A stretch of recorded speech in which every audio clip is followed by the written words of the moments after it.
பாவமா இருக்க அதெல்லாம் கூட முடியாது. நான் கடிக்கிறப்ப 10 ரூபா கஷ்டப்பட்டு வந்துருக்கேன், தேடி பிடிச்சிட்டு வந்திருக்கேன். இவன் எட்டு வந்திருக்கான், அவன் எட்டு வந்திருக்கான், நீ எட்டு வந்திருக்க. 10 ரூபா போட்டானா பாவமா அழுதாம. அப்ப நீ வெளியே போ, அவனு வர சொல்லி. அது சரி, நீ வாழ அப்படி வெளியே போ. அவங்கள வரையும் கூடாது சொல்லிட்டேன். அது நீ வாழ பாத்து அடிச்சு விடாம இன்னும் ஏன் வெளியே போ, அவனுக்கு தான் அவன் வரட்டா போகும். அது நீ வெளியே போ, நீ வாழ. நாளைக்கு போகணும், நாளைக்கு போகணும்.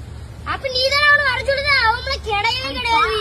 அழுதாமல என்ன பண்ணிட்டு போட்டு அப்ப அவனை போய் தக்காளி என்ன பண்ணுவா மதிக்க முடிக்க